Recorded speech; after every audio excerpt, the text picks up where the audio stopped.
Ladies and gentlemen, live from Eric Lima Shenanigans of 1977 is Wednesday or Saturday, and you know what that means. It's time for AEW Dynamite or Collision Event Center. And now here's the man that will bring you the happenings of AEW All Elite Wrestling action, Mr. Eric M. Lima.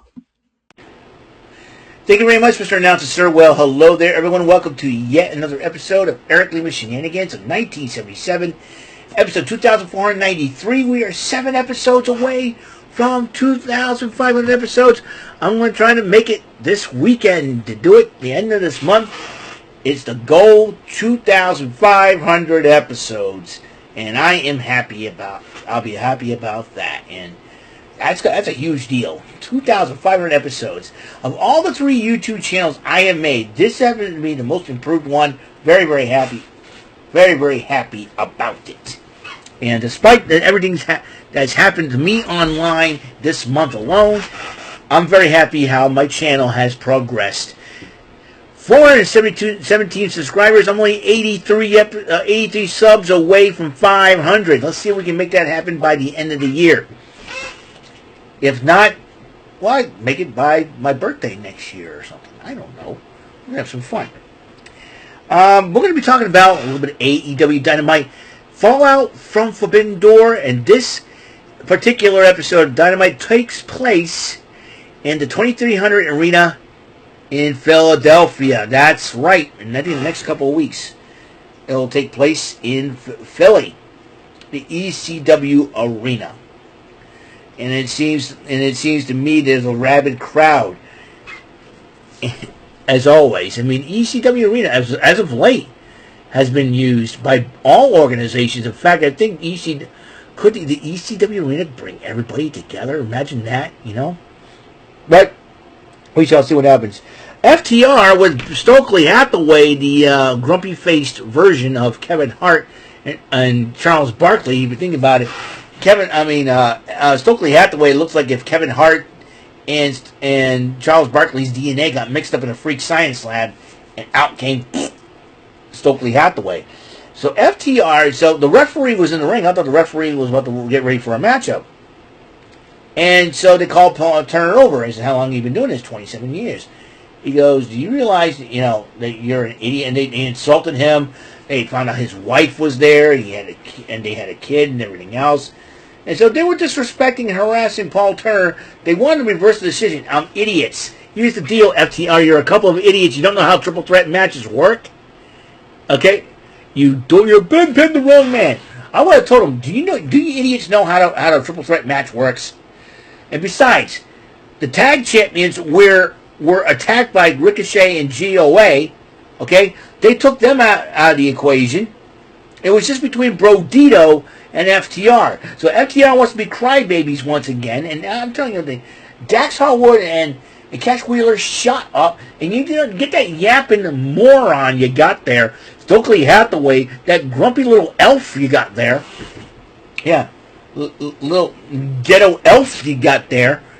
Stokely Hathaway, he's a goofball. He's a goofy clown. He doesn't know how to wrestle.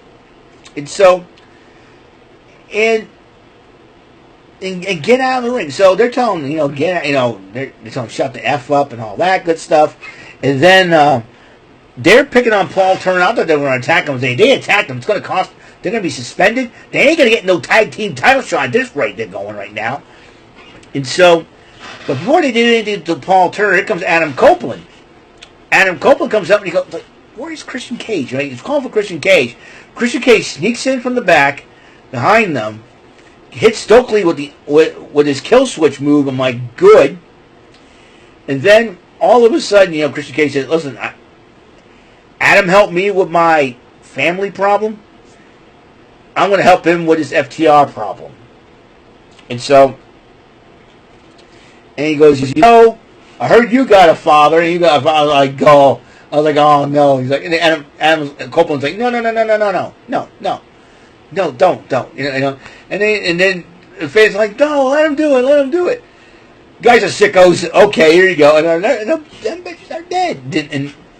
And FTR, because the two teams were brawling to the point where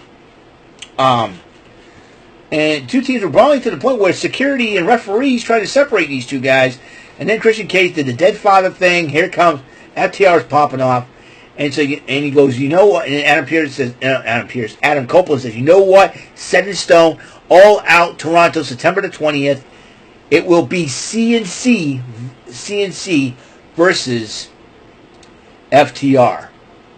Two of probably the best tag teams in different generations are going to go at it. Imagine that. Imagine that. You know, if you think about it, you know, I call them, you know what, they should call themselves, you know, Copeland and Cage, the CNC Tag Team Factory. That's why, you know, you get the CNC Music Factory, the CNC Tag Team Factory. There you go. I come up with some genius names, I think. How original you are. So Darby Allin addresses Jon Moxley and challenged him to a match at All Out. Daniel Garcia went one-on-one with Moxley, and Wheeler Yuta and Maria Shafir come out to distract Garcia during the match, but then Matt Menard came in to even up the score. And to back up Garcia, but in the end, though, Moxley won the matchup. Wheeler Yuta, while Moxley was trying to be friendly with Dan Garcia was not happy. And I don't know, Moxley's trying to kiss him or something like that. I don't know what weird. Wheeler Yuta goes, well, Moxley doesn't have the time for you, so the answer is no, Darby Allin. And then, but then, commercial comes back. Wheeler Yuta's still, you know, in the ring. Goes, we're not having another matchup until I had my say. I'm going to address somebody. I think he wants to address Chris Statlander. All of a sudden, Hook made his return and beat the snot out of Wheeler Yuta, the Quantum Ranger on crack. Trust me, that the crackhead Quantum Ranger. The crackhead Quantum Ranger. That's Wheeler Yuta. Then MJF addresses Hangman Adam Page. Now he's not very happy about the new edict gone down by Tony Khan. If you win that Casino Battle Royal, you have to cash it in within 7 days, or it's null and void. So, Mr. Friedman, what are you going to do now? You're an idiot. That's what you are. Anyways, and women's tag team action. And is one of my favorite Aussie Angels, Miss Harley Cameron, teaming up with Chris Statlander against the team of Megan Bang, the Megasis, and Penelope Ford. And Statlander and Cameron won the matchup, but Statlander and Megan Bang, I'm sorry, I put Harley Cameron's name by accident.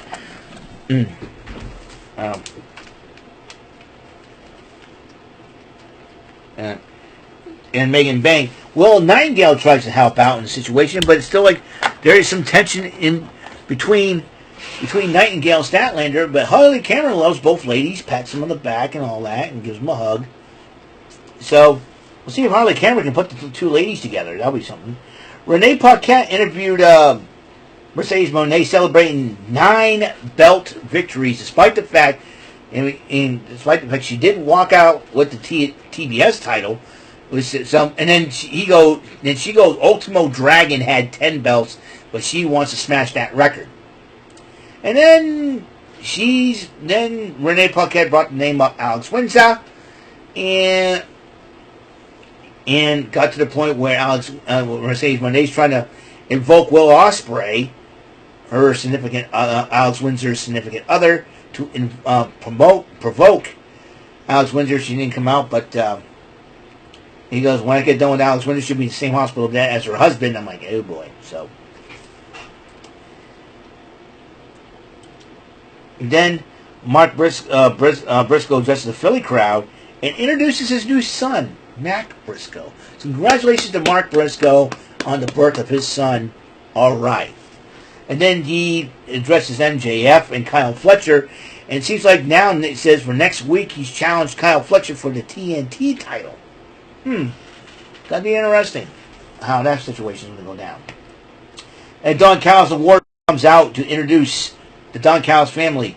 The team is an all-star 8-man tag. It is Jet Speed, that's the team with Kevin Knight and Mike Bailey, teaming up with Bro Dito, the new AEW World Tag Team Champions, the Ring of Honor World Champion Bandito, and former Trios Champion Brody King, to go up against the Don Callis family's Hechicero, Josh Alexander, the Walking Weapon, Konosuke Takeshita, and the Unified Champion Kazuchika Okada. Talking about an internationally flavored group, that is. And the Don Callis family ended up winning the matchup. Don Callis joins on commentary. And then Anna Page addresses Will Ospreay, says, thank you. Thank you for everything done for me. And then he addresses MJF, daring him. And then MJF goes, if you ever, and Hangman Adam Page goes, if you ever sign that contract, I'll beat your butt before the ink runs dry. And then Don Callis, once again, that hot dog head, if he keeps making up appearances like that, there'll be one day that we have him in a matchup against Joey Chestnut, and the loser has to be devoured by the winner. Anyways, interrupts Hangman Adam Page, and then Rocky Romero, Lance Archer, Josh Alexander, and Hechicero join him. They all try to jump on Hangman Adam Page because he knows where this is going. Jet Speed tries to help him out, and then Don Callis hands over a baton, and they're using it. He hits Speedball Mike Bailey with it and everything else. And here comes Kenny Omega into the rescue, and him and Hangman Adam Page hug, and they looked at the hands. It was great. It was a great deal. Meanwhile, my favorite two lovely angels of AEW, the Timeless One, Toni Storm, and Mina Shirakawa are addressing Athena. Now that Athena is out of Toni Storm's way, Mina Shirakawa will try her luck to get a crack at the Ring of Honor Women's World title this coming Friday, Death Before Dishonor. And if Mina Shirakawa wins, there goes the chances of Athena's reign going 1,000 days. And the Trios title on the line as the Ops went up against Ricochet and GOA. MVP got involved, inadvertently, they said, got involved in the matchup, costing Ricochet and GOA the chance to win the Trios titles. And then as the Ops escaped with the belts, here comes the rest of the Hurt Syndicate, and they were brawling with GOA. Falls count anywhere in this matchup. Darby Allin went one-on-one with Claudio Castagnoli. They started brawling all over the 2300 arena. And in the end, after a coffin drop, Darby Allin wins the matchup despite having his ear covered after getting bloodied up by Claudio Castagnoli. But somebody in a hoodie attacked him, and it was none other than Gabe Kidd. Attacking Allin after the matchup. And then Moxley and Shafir came out to the ring to attack Allin. Darby Allin pushes Kidd into Moxley and ends up escaping the arena with Gabe Kidd in hot pursuit of the first wrestler to ever scale to the summit of Mount Everest. Who can say that? Only one person can. That's Darby Allin. So that is all the time we have on this episode of Eric Lima Shenanigans 1977. Remember, tomorrow we got Pressure Luck in TNA, and I'm really excited. I'm really excited reaching 2,500 episodes. I'm going to upload these videos. Then I'm going to get some sleep, because tomorrow is going to be a huge day. Tomorrow is going to be a big day as we get closer and closer to 2,500 episodes. Thank you for tuning into the show. I will see you in the next episode. Until then, until the next episode comes rolling around, Mr. Announcer, take us home. Good night, everybody. That is all for today's episode of the show. This is Mr. Announcer speaking for Eric Lima Shenanigans of 1977. A Big Beefy E and Dorf for Bob Saget production, and in association with a Raving Bull for 3000 Telepictures and Distribution. Thank you for watching another episode of Eric Lima Shenanigans of 1977. See you later on the next episode of the show. Goodbye for now.